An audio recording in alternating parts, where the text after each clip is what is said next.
And hello everybody and welcome to lesson number 9 of the Motion Graphics Beginners class live. Hope you're doing well, and today we're gonna go a bit faster than usual. We're gonna work in 2D only with Blender, but still in 2D only. Before I start, please let me know how is my audio. I want you to hear me clearly. Hello Mariana, hello John, hello Sam. And someone else is in the chat too. I don't know who's there.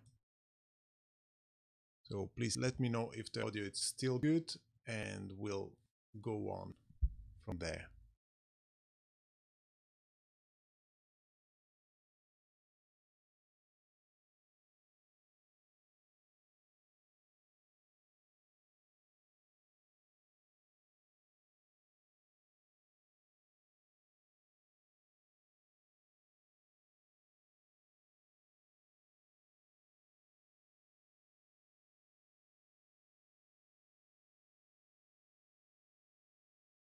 Sounds clear, good.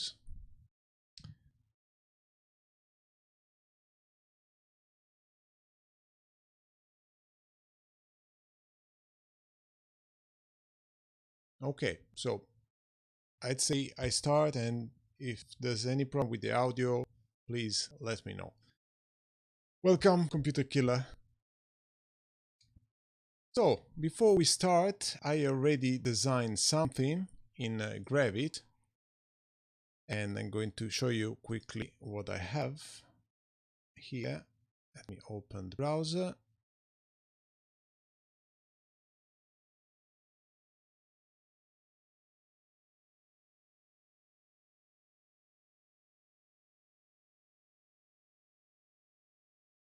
And okay, so in Gravit I picked up a number of icons, kind of flat design, which I'm going to export. I already exported them as SVG, so just to remind you, you add them here and then select the format and click export. So I already exported all of this. And then let's go back to Blender. We'll go to the top view, delete everything that I don't need. Then I'll start importing my SVG.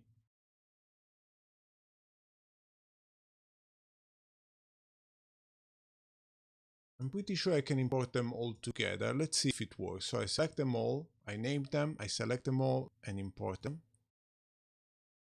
No, that was too optimistic. Just imported one. That's perfect. Imported the building. So let's import them all one by one. Okay, check mark. It's another one. Database symbol. Import the file symbol. Import folder symbol. And I'm going to import the PC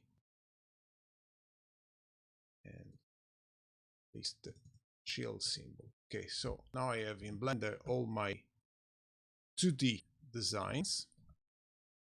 I already see that there is a problem here, but it doesn't matter for this lesson. The look, we are not gonna work too much with the look of this object. We're gonna just to basically what we're gonna do is just the animation of this object. So we're working in 2D, and we will, if there's time, we will figure it out what to do with the look of them. But at the moment, we just don't care too much. We just make this animation happen. So remove the 3D cursor, we don't need it.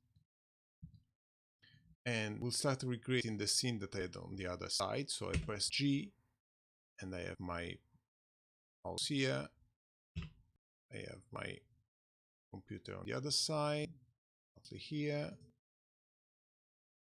And then I just bring this here for a moment. You see, that's not good, so I want them to be oops, I want them to be one object.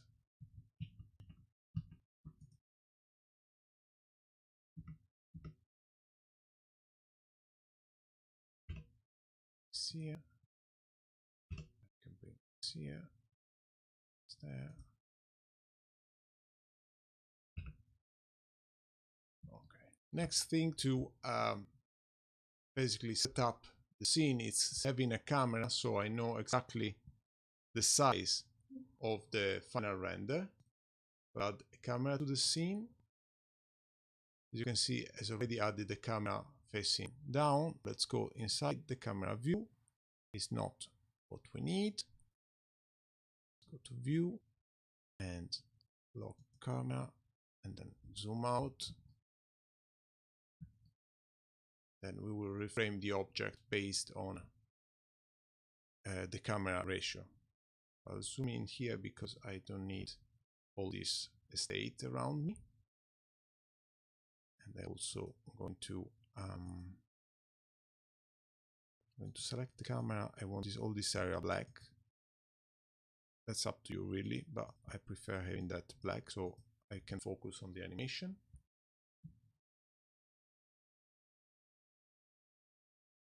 And yeah, there's really nothing else I need for now.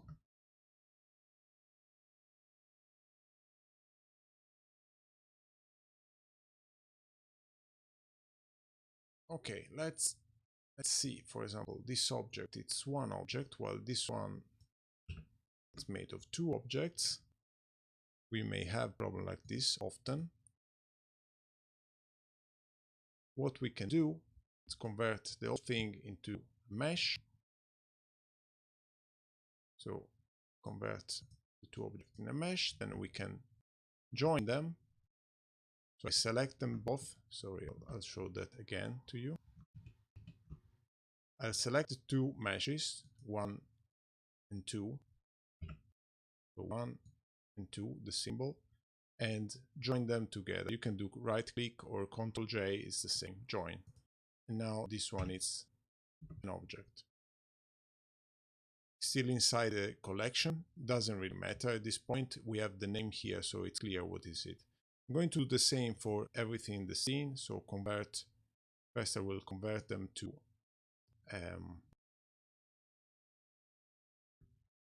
select and convert to mesh. I'm gonna convert everything to mesh first.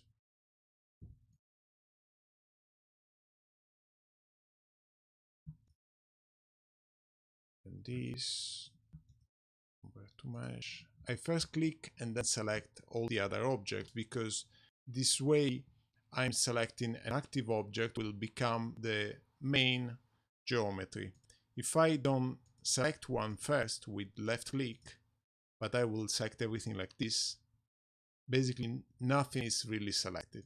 So you want to select one first and then with shift select everything else. Right click, convert to mesh. And this one I can remember, convert to mesh. Now of course that part disappear. We'll see that later why it's doing so. We'll fix it later. That can stay as a curve at the moment, doesn't really matter. So this one is a mesh, and this one we need to join them all. Same thing, join, one, select, join, one, select, join. This really it's only one, so it doesn't need to be. And now we have this problem, which is the usual problem. The origin is the wrong place, so right click, set origin to geometry. Let's do it for each single object.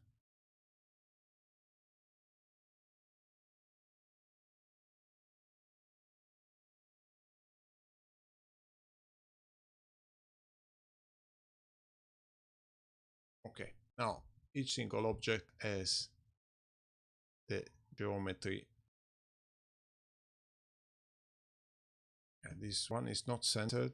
I don't know actually why, but doesn't matter. Again, we can move it if we want properly clicking here and then just moving the geometry to the center.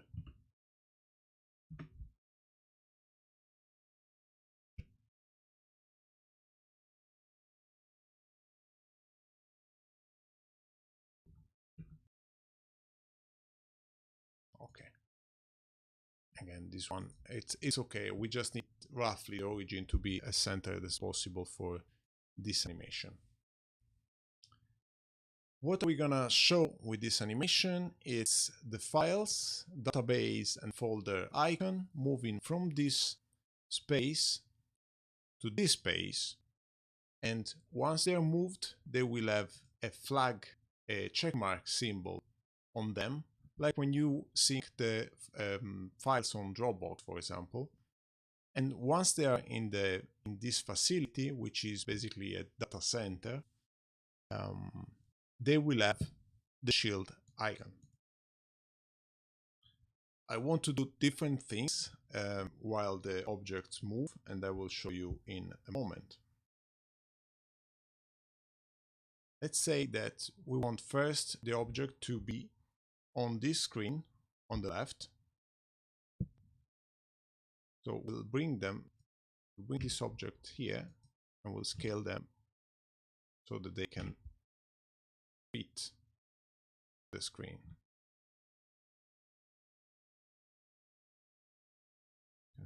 Scale a few at the same time, doesn't really matter.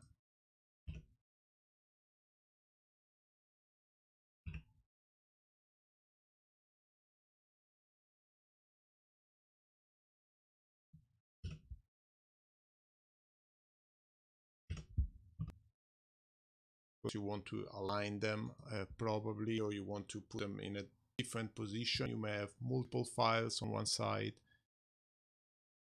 And we just move this out of the way for now. Oops, we didn't join these two. Now they're joined.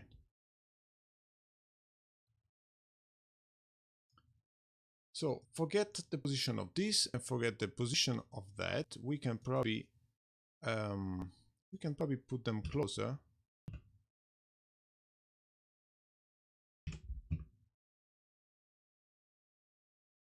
Probably we can scale everything a little bit more.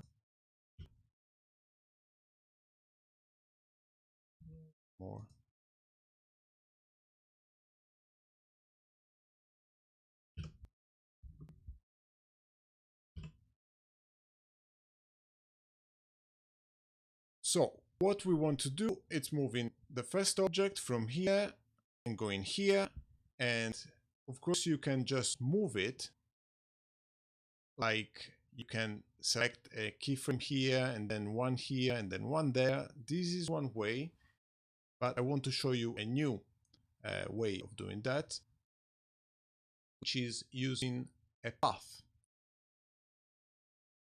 So I'm going to add very simple curve, a Bezier. Oh, it's a bit too big.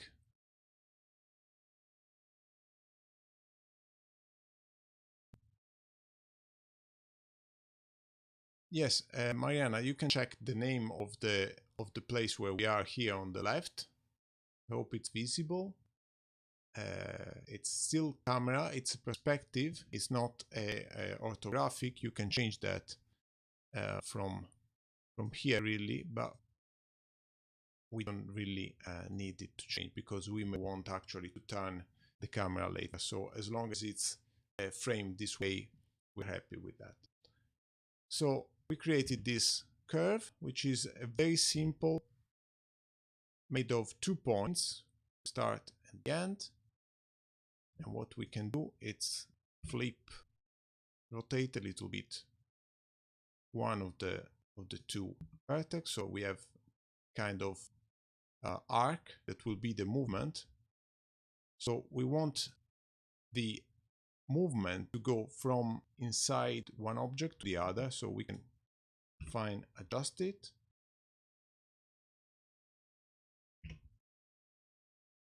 And then we want to arrive from probably the top. Not sure, that's really up to you how you would want to do the animation.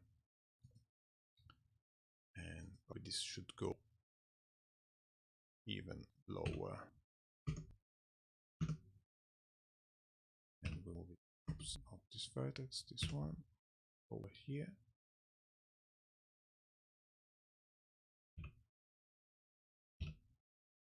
Okay, so the object will do this kind of movement. And the way you can do it, as I want the object to start from this position, you can move the object origin to the start of the path, or even better, you can have the path starting from the object.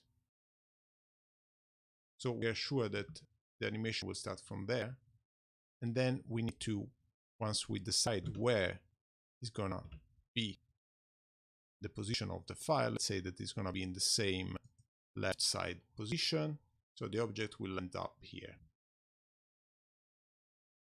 which is not exactly what we thought at the beginning, but it actually is gonna be a bit more organic because each single object will have a different path. Of course, you can have all the objects having the same exact movement, copying this path for each single object. But let's see how to animate it. So we select the first object, we select the curve with Shift, and then we can go into Parent, and we can select Follow Path. Nothing happens until you start moving this. And automatically the file is going there at the end of the path. We can define how long is this. The default is 100 frames. It's okay for us. Don't forget to set your animation. Let's do it 20 frames per second, so I know that it's going to be 4 seconds. It's probably a bit too long. I want that to be shorter. I will change it later. But what I notice is that the movement is not what I want. I don't want the file to go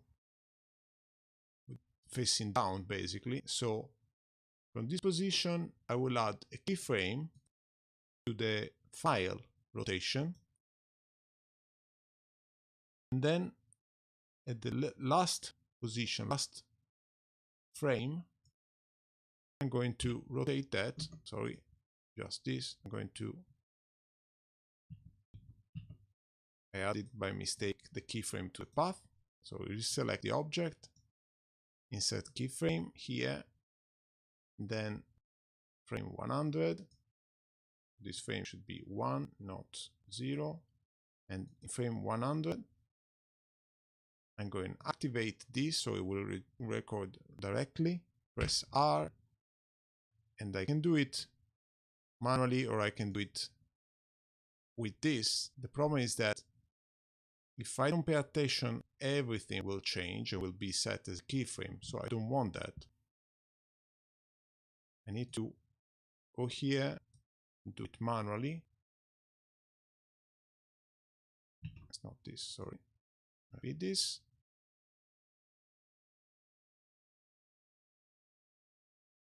And then insert keyframe. And now that's exactly what I didn't want to. I don't know why it's minus. It shouldn't be minus. It's my mistake.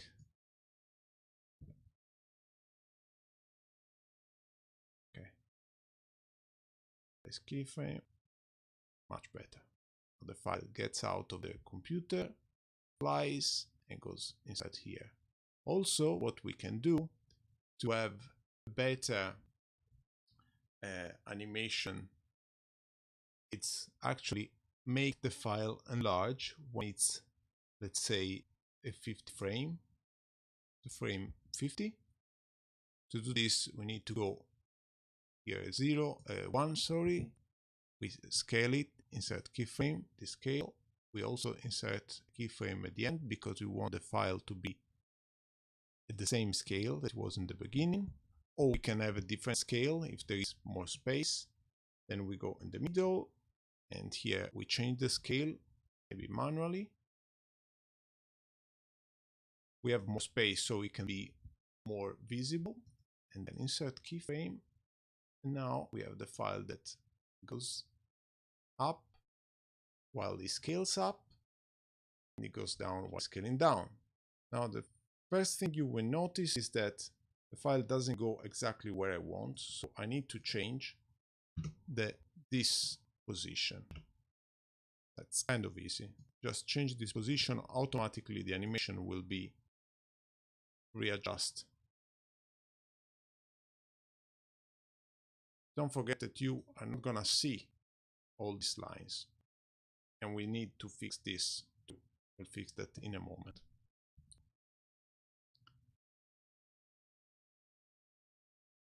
Okay, it's all clear for now. We are basically animating an object. It's all 2D. There's no 3D here. It's following a path.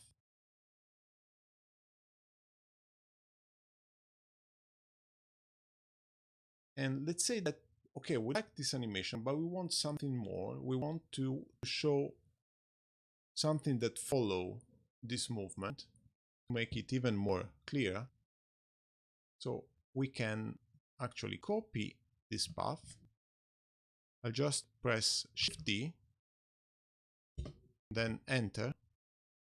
So let's call this path, the original one, as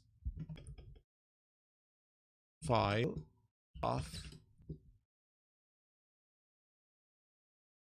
and the second one we'll call it file tail.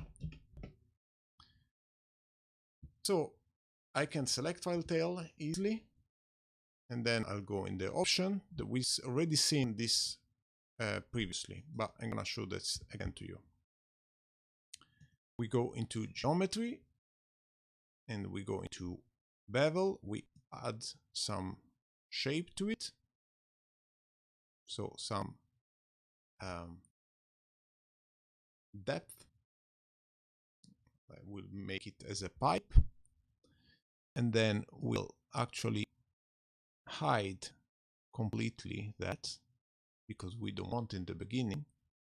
We'll insert a keyframe in the frame number 1 or number 0. It's actually the same in this case. Insert keyframe here and here. And then by the time we reach half of the animation, we want this to follow here.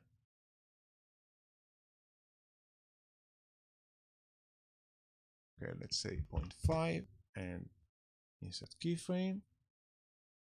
Then by the time we are at the end, we want this to be completely there. Let's say till here. We don't need to be beyond that. Insert keyframe. Now we have this. It's almost following. The reason why it's not following, it's because there is an acceleration. So we need to fine tune this.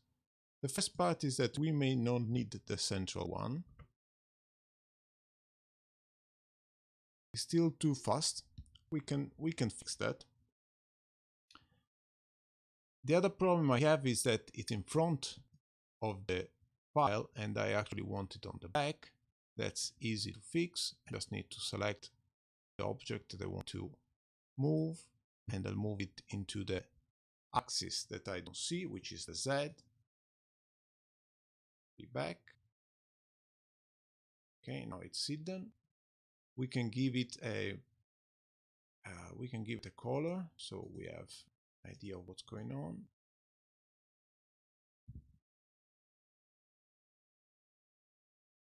And then we want to fix the speed. It needs to go at the same speed of the document.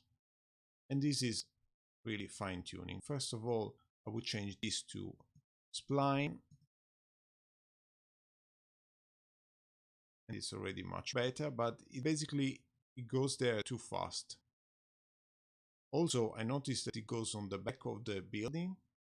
It's not going to be visible. I want to do the things right. That means that the building needs to be, the building and this object, they need to be even farther compared to needs to be behind basically. Okay, we don't need to go too much, just a little bit. Don't forget that we have some perspective here.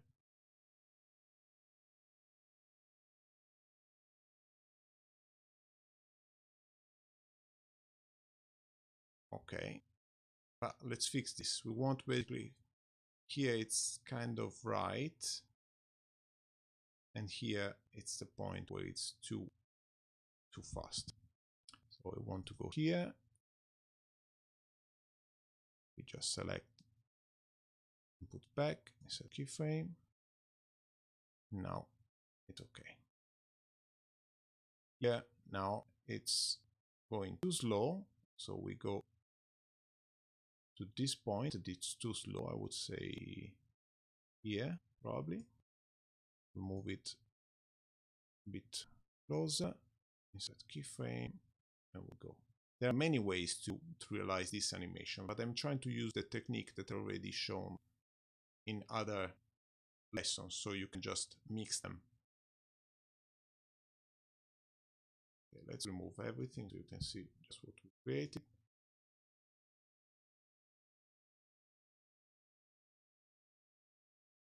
Okay, this is the animation we have till this moment. We also want the left hand to start disappearing. By the time that the object is there, the tail should be completely gone. So I would say that after the object is here, the start of the bevel, which is the left part, will start to disappear. So right now it's 0.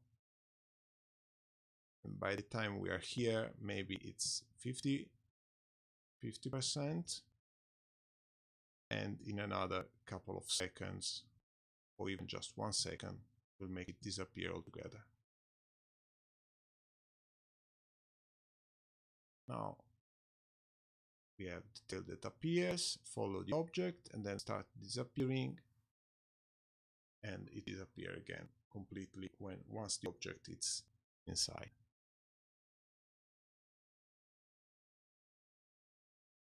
Is making sense till this moment? Is there something confusing about this procedure?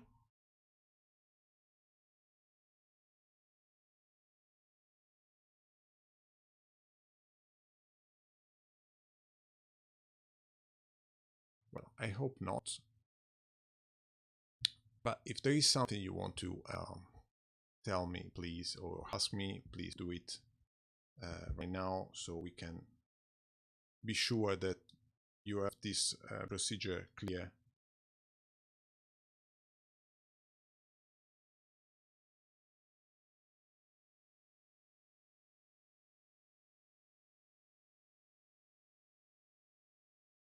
Okay, no comment. I will go on with that now.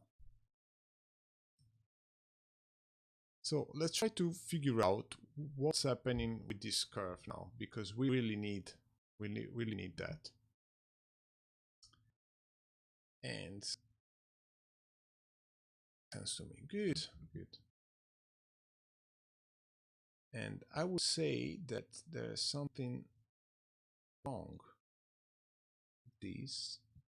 Let's see if they are cyclic.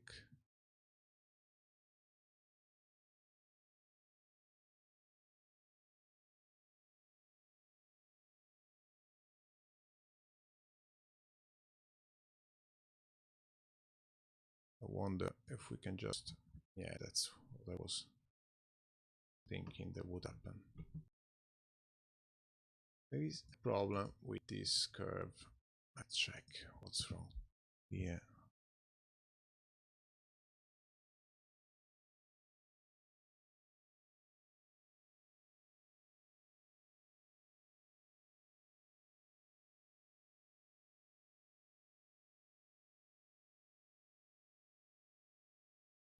I don't need this.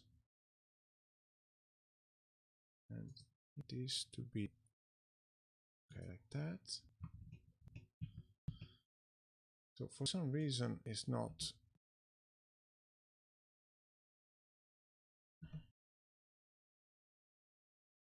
Well, this is gonna be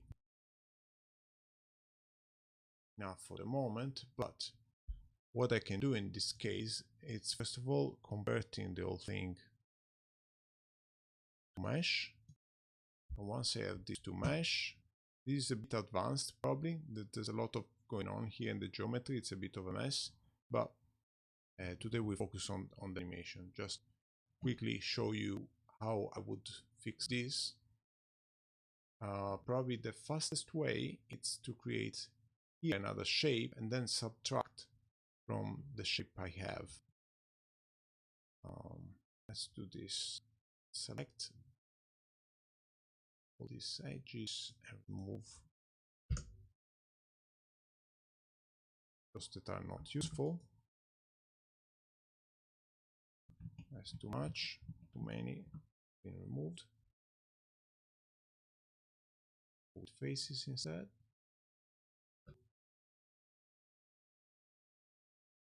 Okay, I have a cleaner geometry. Now I can probably, selecting this face, I can inset the face. This is a new tool, you didn't see that. And there's still some problem with the geometry. I will not do it now.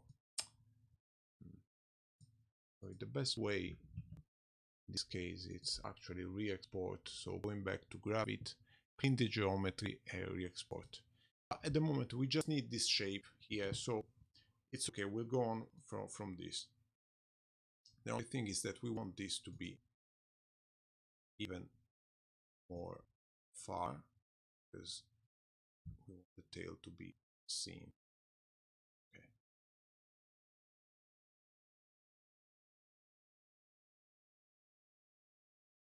So the position good enough.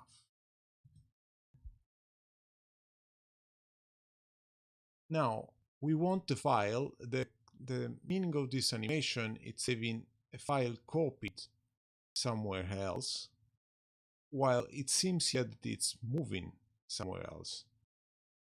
So the first thing is that we need another file. This is called curve. Let's call it file motion. We want to copy that, so Shift D, and we call it file original.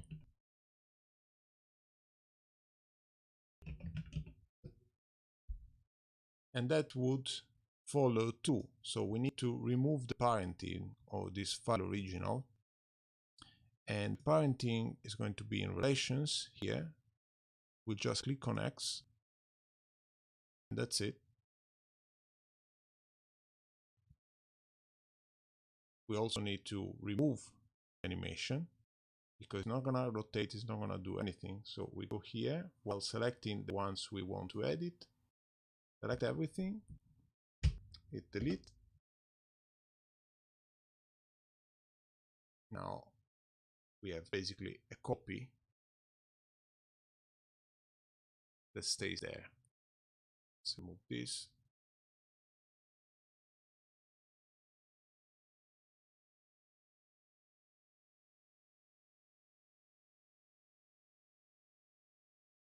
And then we have these badges. So we want the badge, the check mark, to appear on the left once the file reaches the facility. So let's take this, move it in place.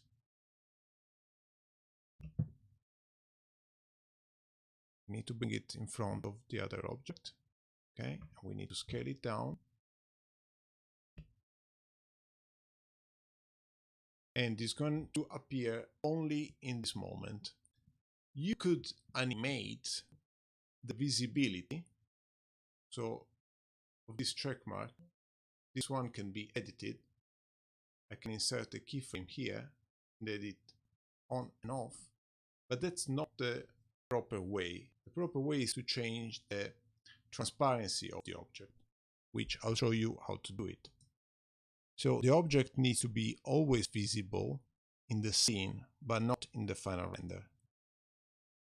So this one defines the viewport visibility, and that's not what we're gonna animate.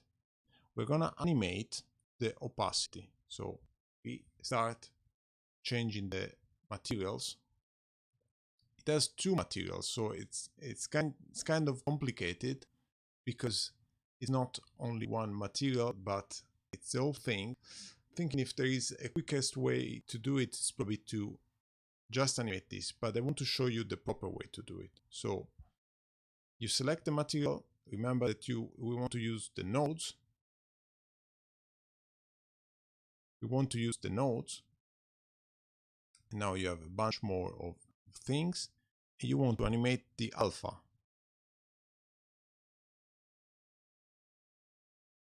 In order to do this, you have to activate alpha blend.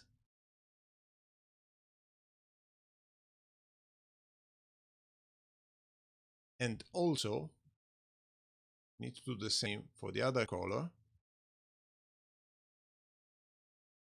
For blend, now it's back to normal, and then you can animate this. Now we want that in file number 100 it's completely visible, so we need to go here, insert keyframe, go to the other material, which we didn't set. These are the default material that were in the scene when we imported the SVG files.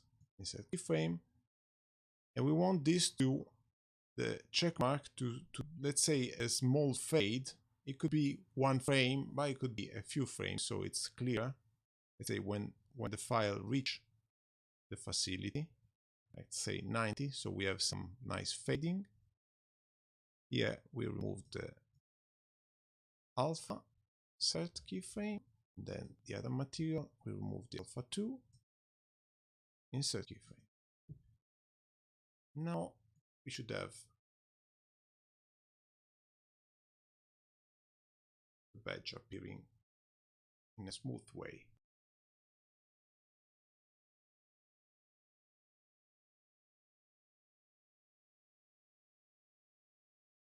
We can quickly replicate the same procedure for any object.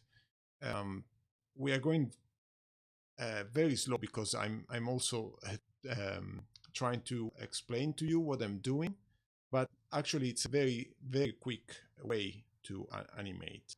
We can also make this line smoother. We don't need to make smoother the path, but we want to make smoother the one that it's visualized,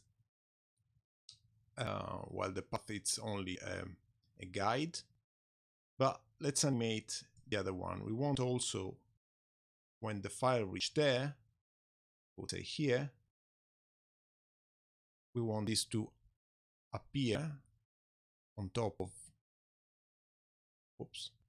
on top of the files.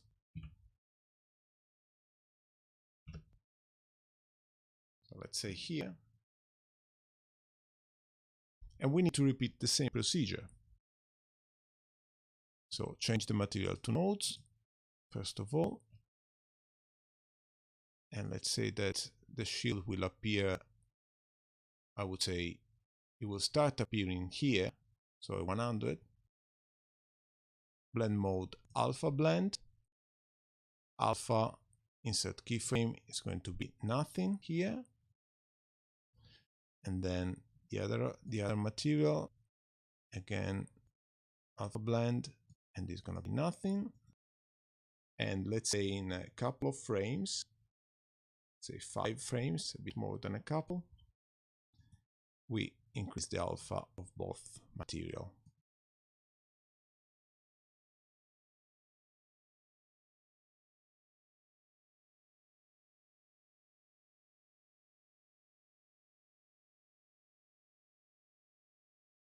Actually, we can make it appear completely once the green tail has completely arrived, because if that represents the transmission of the file, we need to secure the file only once it has reached completely the data center. So let's say that this is the point 117 where this is going to be completely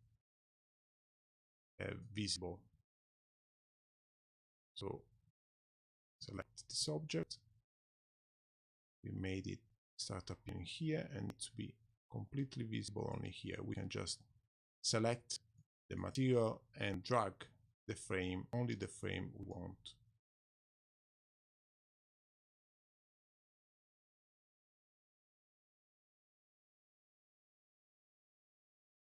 Okay, now it makes more sense. Once the file is completely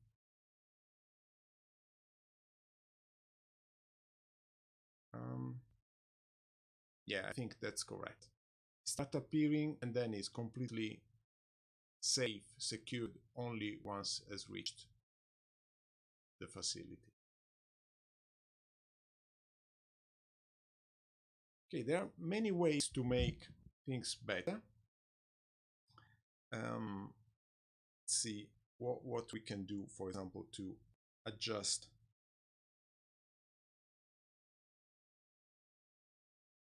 just a little bit this curve.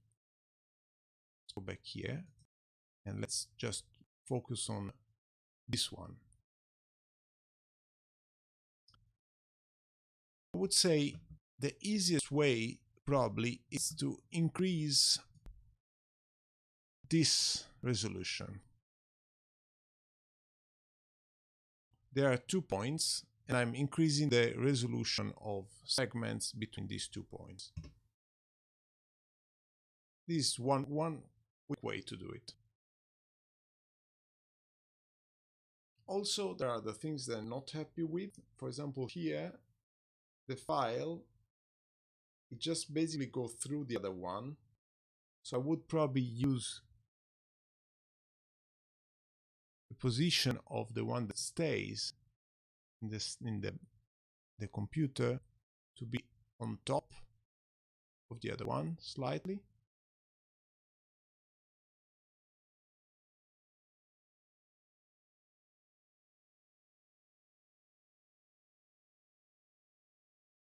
But also I want that to cover completely. So it looks like it's one file, not two. Okay.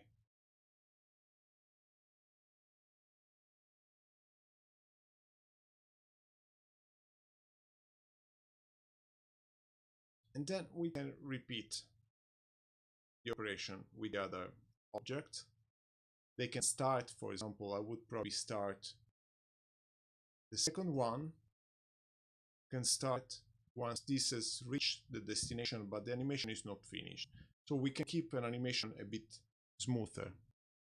Also, I just noticed that this one is now back. So we need to hit up again.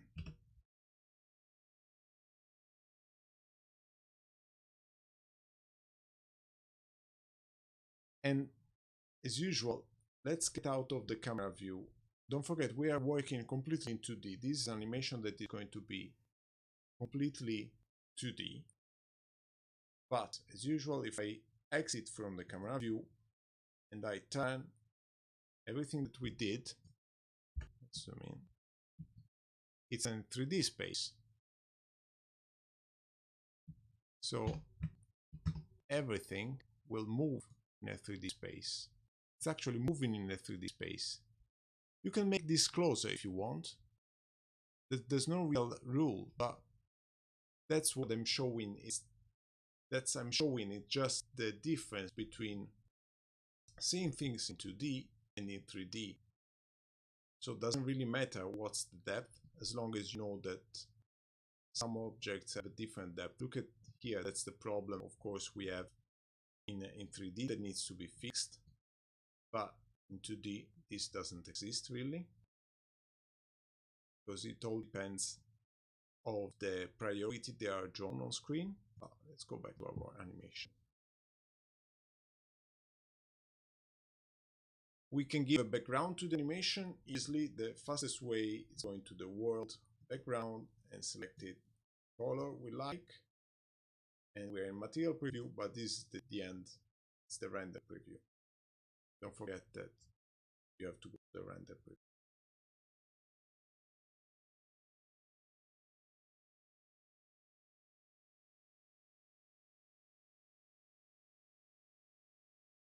Okay, so I'm previewing this animation but then can be also rendered, of course. So to render animation, I haven't shown that before. We'll go to the render properties to select the engine. The standard should be Eevee, especially if you are doing this kind of 2D animated. It should be Eevee to do anything else. Let's say that we are gonna export our 120. It's a bit less. Okay, let's export our first 120. We go here, we define the resolution. It's quite easy. Usually we will export always in 1080p. So this is the classic 1080p Full HD resolution. If you want 4K, you can of course increase the resolution to 4K, or you can just do this 200% and this automatically it's 4K. It's because 4K it's basically 4 times the resolution, so it's 2 times horizontal, 2 times vertical compared to Full HD. You just change it to 200 if you want it 4K. If you don't, if you're doing just a text, you can keep that 1%, 10p. Frame start, and these are all about the animation that you are going to export. So I can change here 20, and here will change what is selected, but I don't lose any of the animation. It's just defining the in and out of the final export. So let's go back to 250. Actually, I said 120. Frame rate, it's already defined, so I know that 120, or let's say 125, is going to be 5 seconds of final animation. Output, this is so very important. If you don't select the output, everything that has been done when you press render will be only rendered on screen. Without an output, you're gonna lose your time rendering. So it's okay if you're rendering one image, because then you can save one image, but if you're rendering an animation, you're only gonna get on-screen results. So you need to absolutely paramount select the output when you want to save the file, and it's gonna be easy. Just select the folder, select the file name, structure, and that's okay. File extension. So here's the point. File format. When you want to export an animation, you would think, oh, let's export a video. And no, that's really wrong, especially for final projects.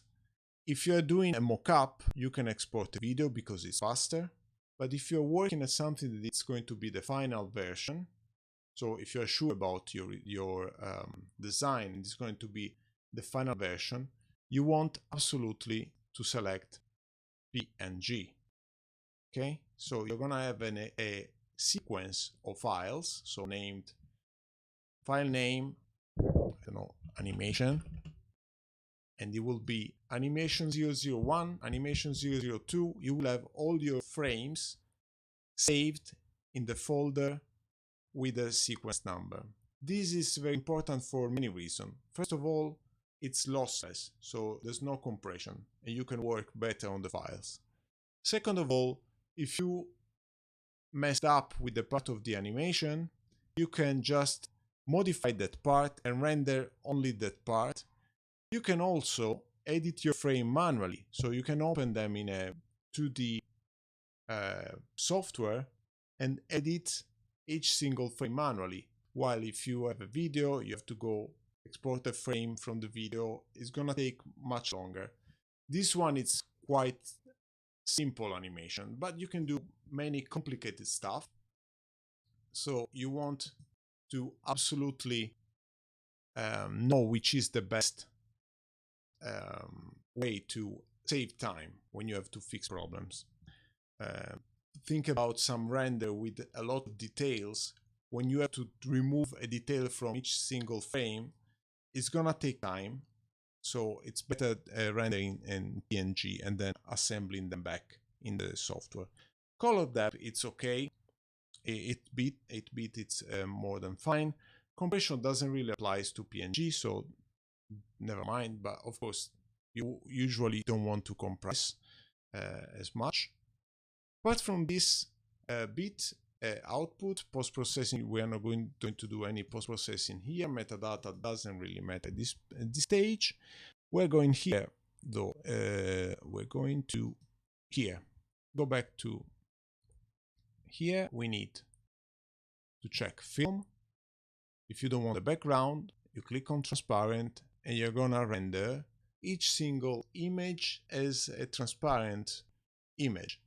And this is again very much important. With the video you cannot really do this easily.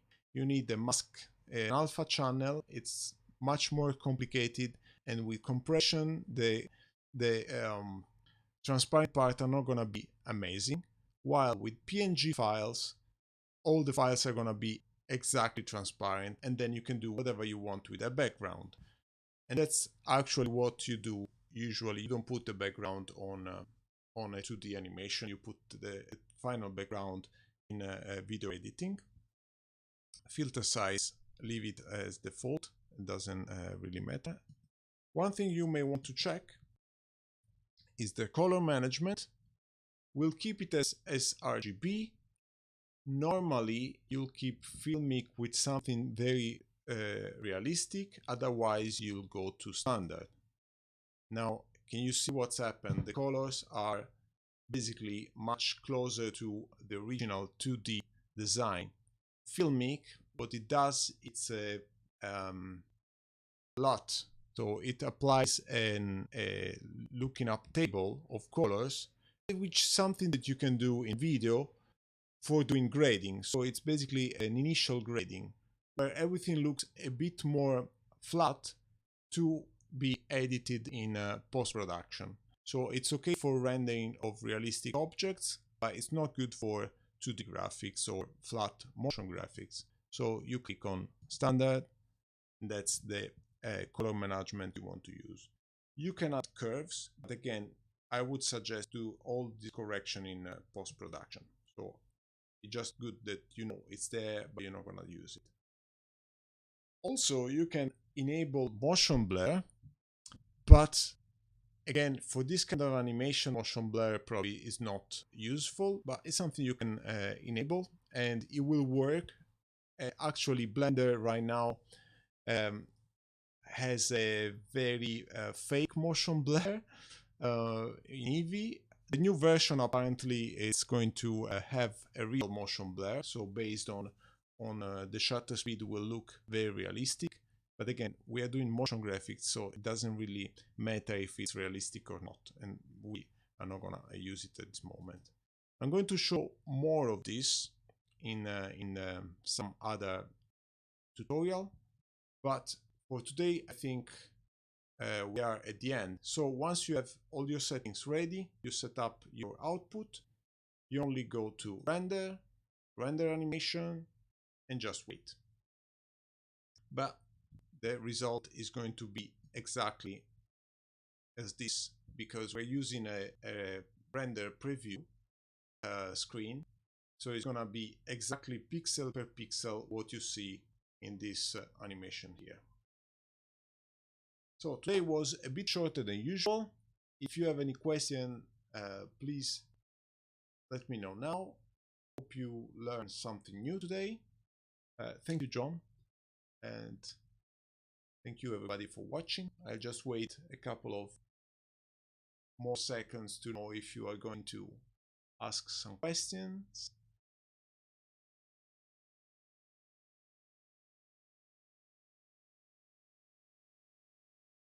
I wonder how many files are copying to the facility.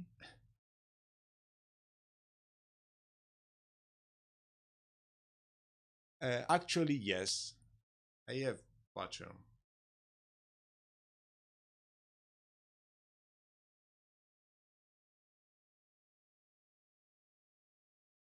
The output will be separated. The output will be image sequences. When you have an image sequence and you import the whole folder or the whole sequence of image, for example, we're gonna use DaVinci, and basically the sequence is gonna be imported as a footage, so as a clip. They will be automatically, even in Premiere, they are automatically put together as a clip. So you don't have to do much really. They will follow the frame per second of the timeline, and that's it. So it's important you have the exact number of frames at the beginning. If you're going to have a video that it's in 50 frames per second and your animation is 20 frames per second, it's gonna play much faster in 50 frames per second. So that's why you need to have an idea of what are gonna be the final frame per second and do the animation with the right frame per second. So there's no interpolation at the end. But you don't have to do anything special. It's just a sequence of frames named with a sequential number are gonna be loaded as a clip.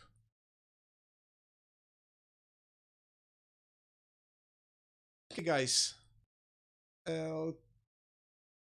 Thank you so much for today. We're gonna have another lesson not tomorrow but on Thursday, and it's gonna be probably the not the end, but it's gonna be the first. It's gonna be the end of a cycle. So it's gonna be the last one of the first 10 lessons. So I want to do something special for it. Thank you again for watching, and ciao ciao tutti quanti.